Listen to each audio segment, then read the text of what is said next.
আসসালামু আলাইকুম। আশা করি আপনারা যে যেখানে আছেন সবাই অনেক অনেক ভালো আছেন, সুস্থ আছেন।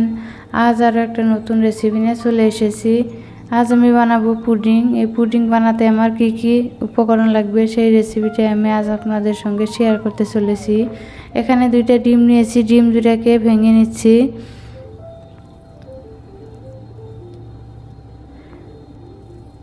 একটা বাটি নিয়েছি, বাটির মধ্যে ডিম 2টা ঢেলে দিলাম।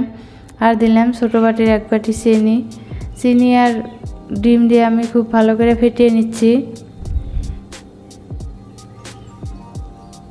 এখন আমি 1 বাটি কর্নফ্লাওয়ার দিয়ে দিয়েছি। কর্নফ্লাওয়ার, ডিম আর চিনি খুব ভালো করে মিশিয়ে নিচ্ছি।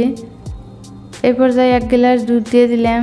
দুধটা আগে আমি ঘন করে জাল দিয়ে ঠান্ডা করে নিয়েছি। 2টা ডিমের মধ্যে 1 বাটি কর্নফ্লাওয়ার, 1 বাটি চিনি আর 1 গ্লাস দুধ দিয়েছি।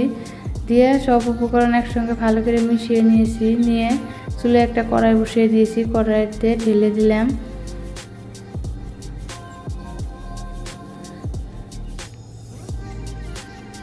এখন লাহে লাহে অনবরত লাড়তে থাকবো যাতে তলে লেগে না ধরে। দেখেন লাড়তে লাড়তে শক্ত শক্ত হয়ে আসছে।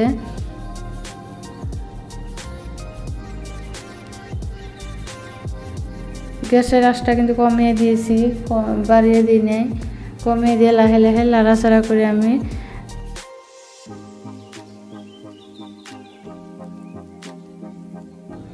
যেহেতু আজ আমি পুডিং বানাবো গাখির কনি দিয়ে,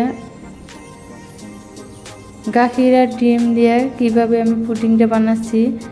আমার ভিডিওটা প্রথম থেকে শেষ পর্যন্ত দেখার জন্য আপনাদেরকে অনুরোধ রইল। লাড়তে লাড়তে দেখেন কড়াই থেকে ছেড়ে ছেড়ে আসছে। এই পর্যায়ে ভাবা যায় প্রায় হয়ে গেছে। আর অল্প একটু লাড়াচাড়া করে কিন্তু আমি নামিয়ে দেব। হাতে কাছে অল্প সময় থাকলে কিন্তু এই পুডিং বা কেক এর রেসিপিটা বানিয়ে আপনারা সবাই ঘরে খেতে পারবেন।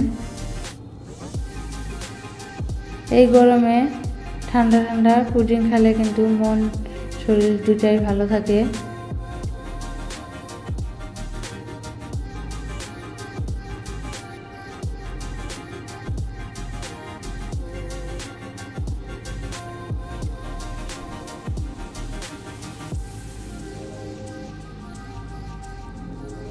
ঘরে থাকা অল্প উপকরণ দিয়ে কিন্তু এই পুডিংয়ের রেসিপিটা বানানো যায়।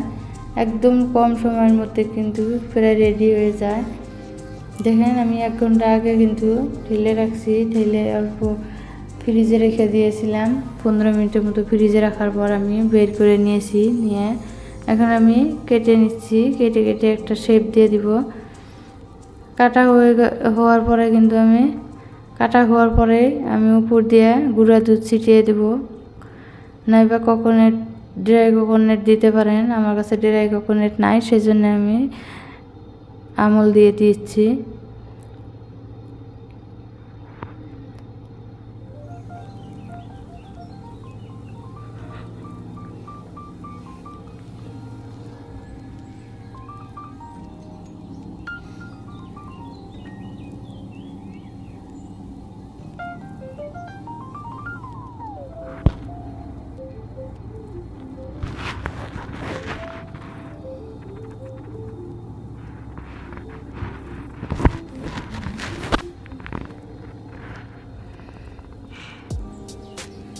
আমার ভিডিওটা যদি আপনাদের একটু ভালো লাগে থাকে প্লিজ লাইক, কমেন্ট, শেয়ার করে দেবেন।